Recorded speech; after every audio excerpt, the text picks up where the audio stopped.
Budget लेकर आया था, उसी का उद्घाटन करने के लिए महाराष्ट्र के इम्तियाज जलील साहब ने भी जो हाजी इस्तेमाल किया यहाँ पे खुदकुशी कर उनकी हिम्मत अफजाई की। और आ रहे हैं मेहमानों को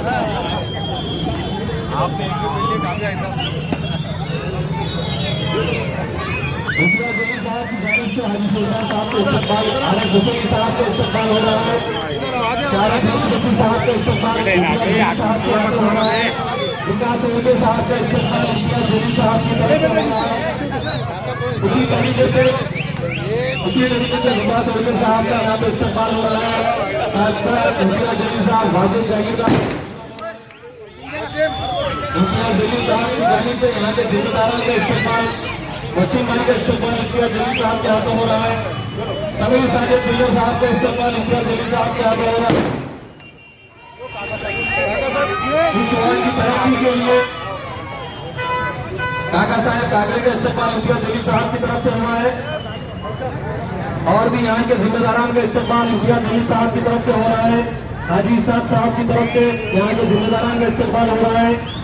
इसी तरीके से मैं गुजारिश करता हूँ हाजी इसाक साहब से कि वो कुछ अल्फाज यहाँ पे ये बात महसूस होती है कि क्यार भाई आवाम से कितनी मोहब्बत है इम्तियाज जलील साहब को और ऐसे साहब को, क्योंकि उनके भारी बारिश में भी क्यार भाई के आवाम के आश्रय न आए, क्योंकि ये विकास का काम है और विकास मजबूत करती है कि विकास किस तरीके से किया जाएगा। 2015 से पहले ऐसा कभी माहौल इस एरिया में नहीं दिखा कि अगर कोई उद्घाटन कर रहा है या कोई काम कर रहा है। सब ये काम आगे रहने का कांग्रेस का काम है, जो 2022-23 के बजट का था, कुछ कारण की वजह से नहीं हो पाया, क्योंकि हमारे प्रशासक कमिश्नर बैठे थे, उन्होंने कहा था कि जो भी एरिया में काम होगा तो 80% टैक्स भरना तो हमारा काम है। तो अलहमदुलिल्लाह हमारे क्यार गाँव में जो गली के जो काम कर रहे हैं वहाँ पर हमने टैक्स की कोशिश की है, लोगों ने भी मदद की है, टैक्स मिले और आपके आगे इसका वर्कआउट होगा और आपके हाथ से इसका इस्तेमाल होगा। ये गली बहुत पुरानी गली है, ये बहुत ये 3 महीने का काम ऐसा है कि पिछले 25 साल 30 साल से काम नहीं हुआ था। ये मस्जिद से क्या नाम के इसमें ये काम होने जा रहा है।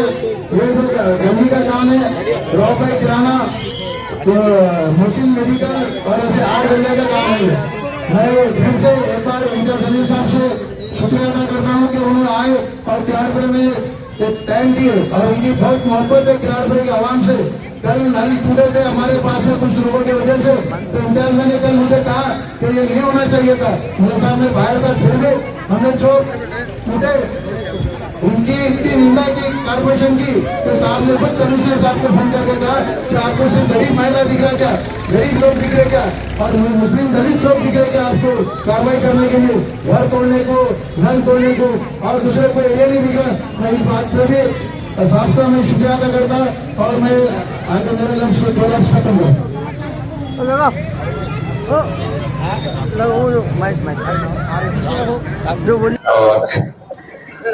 हमारे तमाम कॉर्पोरेटर्स, जिम्मेदारान, इस इलाके के नौजवानों और बुजुर्गों साथियों, मैं हाजी इसाक साहब को बहुत बहुत मुबारकबाद पेश करता हूँ।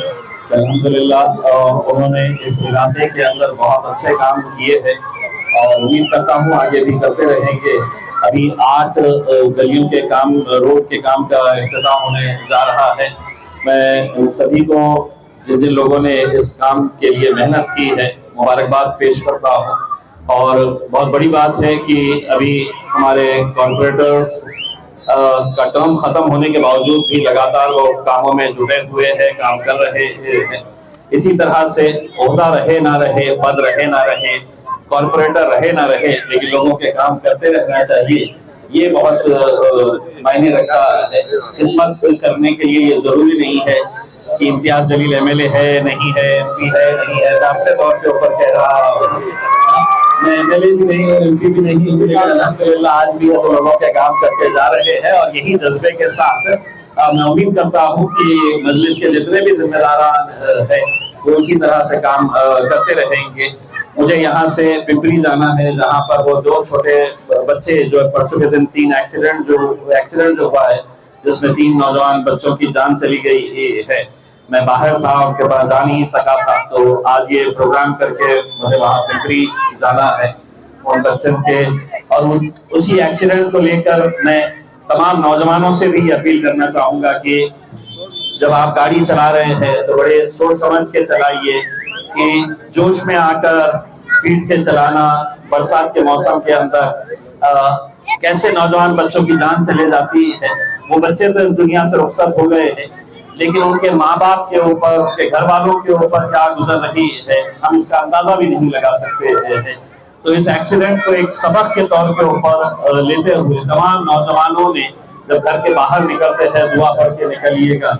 बड़ी जिम्मेदारी के साथ आप लोग हाईवे के ऊपर अगर जा रहे हैं, कहीं ढाबों के ऊपर जा रहे हैं, तो अपनी जिंदगी की हिफाजत कैसे कर सकते हैं।